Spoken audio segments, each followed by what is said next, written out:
Merhaba, hoş geldiniz öncelikle. Burada Yurtbaşı köyünde oturuyorum. Adım Nevzat Ateş. Genco mahallesinde ikamet ediyorum. Şimdi burada sıkıntı yaşıyoruz. Sıkıntımız şöyle ki Organize Sanayi Yurtbaşı Belediye Başkanı ile anlaşarak 4 milyon karşılığında 62 dönüm olan bu arazimizi ve komşum Zülfü abi olmak üzere bizleri mağdur ediyorlar. Yani bugün buraya organize gelip fabrika yapacak. Buraları yani ele geçirecek. Bize burada zahmet edecek. Yani bir de bizi mahrum edecek. Bize haklarımızı da vermeyeceği söyleniyor. Buradan yetkili birimlere sesleniyoruz. Yani bizim sesimizi duyun. Hakkımızı istiyoruz. Bizi mağdur etmesinler. Burada 600 hane eviz yani.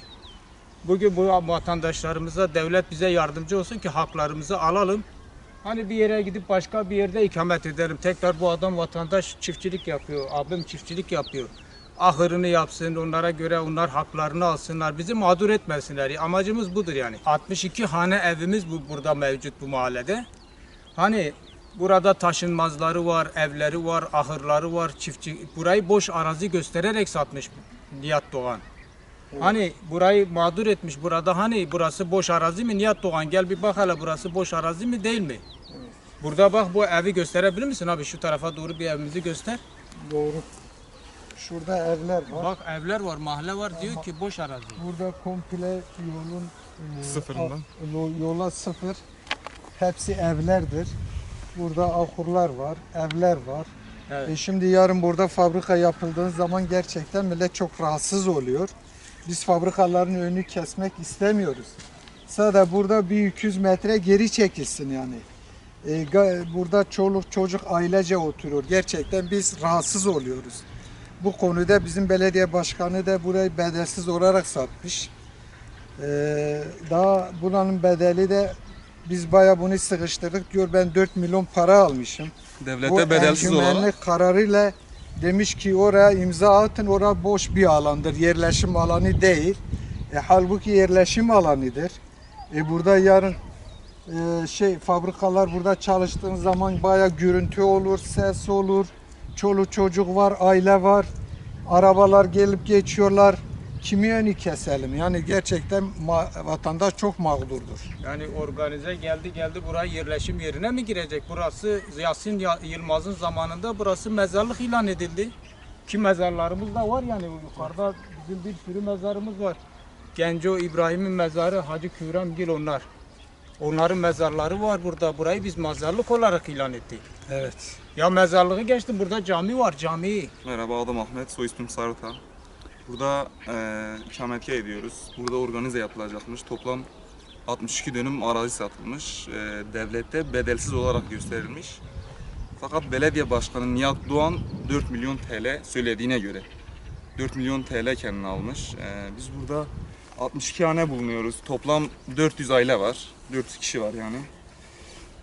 Biz hepimiz rahatsız oluyoruz. Şimdi burada yarın öbür gün organize yapılırsa sanayi, ne bileyim, ya da tekstil kent dediler de bilmiyoruz çok.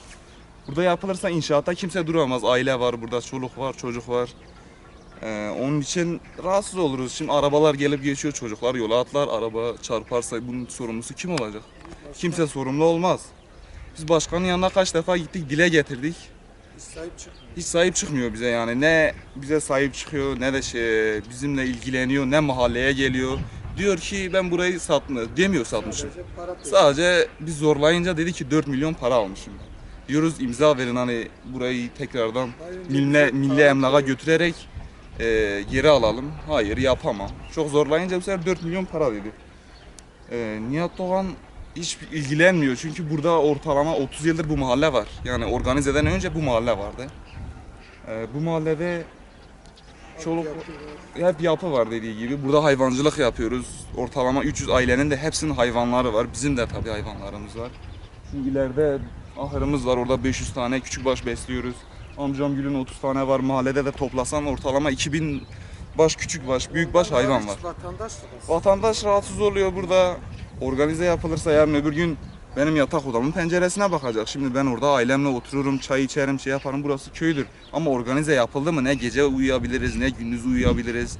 Yani burada çok rahatsız oluyoruz. Bunu dile getirmek istiyorum ki bütün kurumlara sesleniyorum. bize bir el atsınlar Sayın Vali Bey, Elazığ'ın İl Genel Başkanı.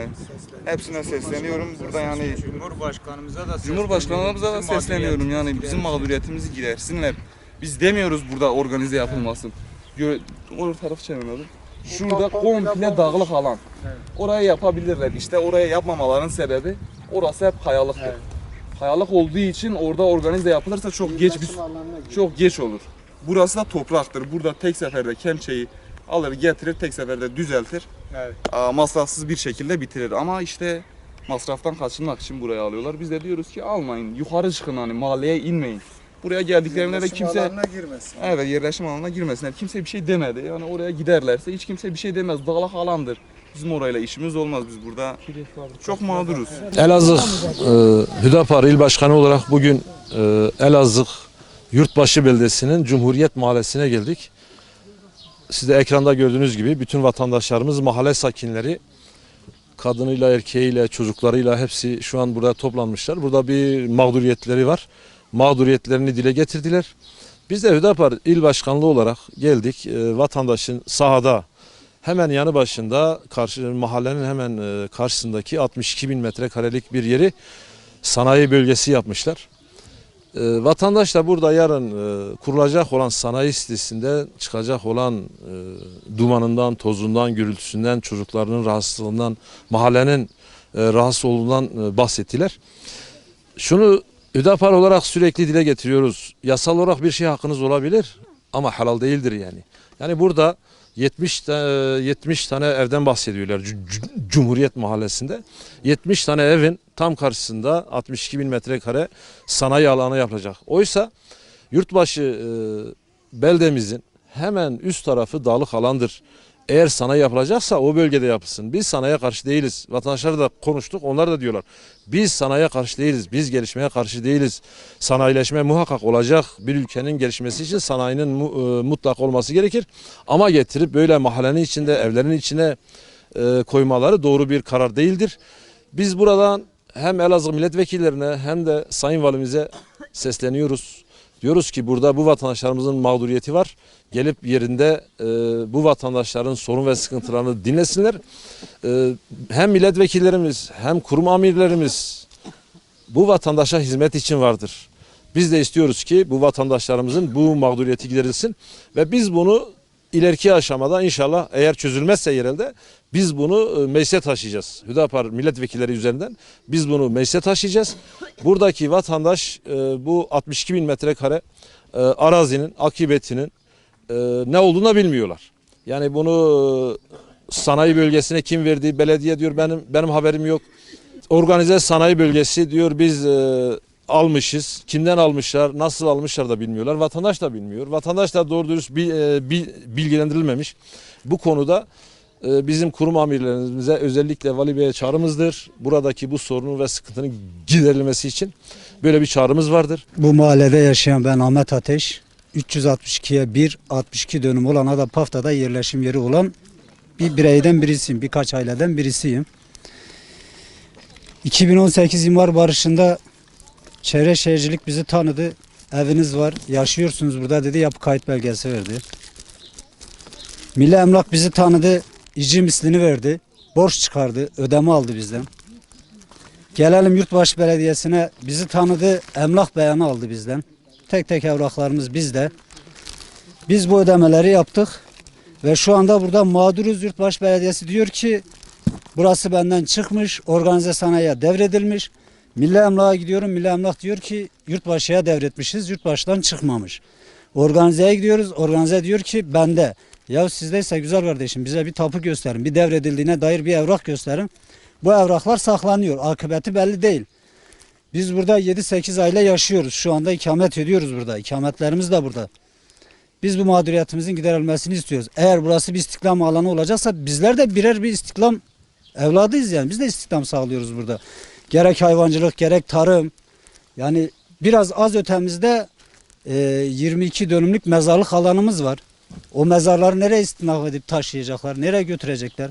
Bu evler burada nasıl bir huzur bulacak? Bunu da yetkililere, Sayın Valimize sesleniyorum. İnşallah yardımcı olurlar. Belediyeden çalışıyorum. Biz başkanın yanına gittik. Bayağı zamandır buraya için uğraşıyor. Başkan dedi ki hayatta ben oraya vermiyorum dedi. Orası çünkü vermenin sebebi budur. Yerleşim alanıdır. Gerçekten dedi evlere çok yanadır. Dedi orada yarın fabrika yapılsa millet rahat etmez. Şu an burada 62 hanedir. Böyle yol boyu komple evler var. Bütün çoluk çocuk rahatsız oluyor. Daha önce biz belediyede meclis toplantısı yaptık. Meclis toplantısında da bunu gündeme getirdi. Dedi başkan bize dedi ki oralar boş bir alandır. Biz imzaladık. Demedi yerleşim alanıdır. Millet rahatsız oluyor.